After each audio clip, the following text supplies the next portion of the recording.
नमस्कार, इन खबर में आपका स्वागत है। योगी 2.0 के आगाज के साथ ही बाहुबली मुख्तार अंसारी की मुसीबतें बढ़ गई है। बांदा जेल से लखनऊ ले जाने को लेकर के ड्रामा चला, फिर सरकारी संपत्ति पे गोदाम बनाने को लेकर के पत्नी और सालों को खोजा जा रहा है। इसी बीच में एम्बुलेंस प्रकरण में जो है डॉक्टर अलका राय और एसएन राय की गिरफ्तारी हुई, गैंगस्टर लगा दिया गया।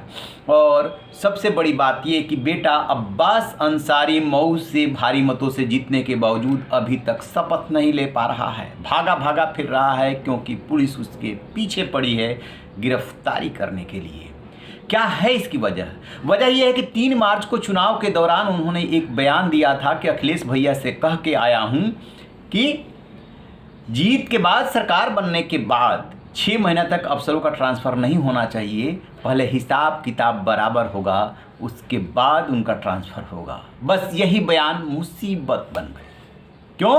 उसी समय एफआईआर हो गई और जैसे ही योगी 2.0 आने की बात क्लियर हुई, वैसे ही पुलिस ने 153A जोड़ दिया। मामला हो गया गंभीर। अब उस वजह से पुलिस पीछे पड़ी है गिरफ्तारी के लिए।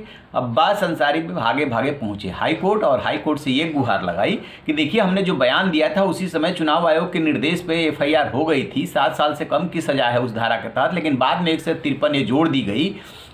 लिहाजा उनको तंग किया जा रहा है, उन्हें शपथ नहीं लेने दिया जा रहा है। इस पे हाई कोर्ट ने उनकी पूरी बात सुनी। 3 मार्च का वाकया है, 10 मार्च को रिजल्ट आया और उसके बाद उत्तर प्रदेश सरकार से इस पे जवाब मांगा है। राहत ये दी कि तब तक जो है उनकी गिरफ्तारी नहीं हो पाएगी।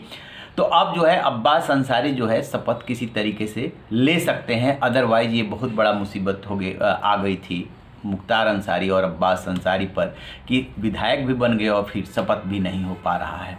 तो उस दौरान भी, चुनाव के दौरान भी इस पे एफआईआर हुई थी, 24 घंटे तक प्रचार पे रोक लगा दिया गया था और उसके बाद सरकार के जैसे ही क्लियर हुआ कि योगी फिर से आएंगे सत्ता में, उसके बाद 153A जोड़ दी गई और वो जो कार्रवाई हो रही है मुख्तार अंसारी, उनके परिवार, उनके जानने वालों के खिलाफ, उससे पूरा का पूरा जो माफिया मुख्तार अंसारी या बाहुबली मुख्तार अंसारी है वो परेशान है जेल में।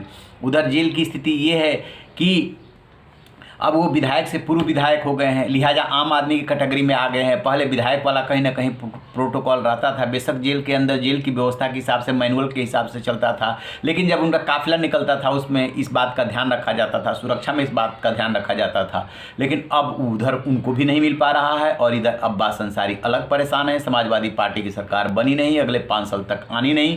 तो जो ये उम्मीद लगाए बैठे थे कि समाजवादी पार्टी की सरकार बनेगी, मुख्तार अंसारी को राहत मिलेगी, मुख्तार अंसारी को राहत की बात तो दूर, बेटा अब्बास अंसारी भी आ गया है निशाने पर। तो आप रहिए ना बेखबर, देखते रहिए इन खबर। इन खबर चैनल को सब्सक्राइब करें।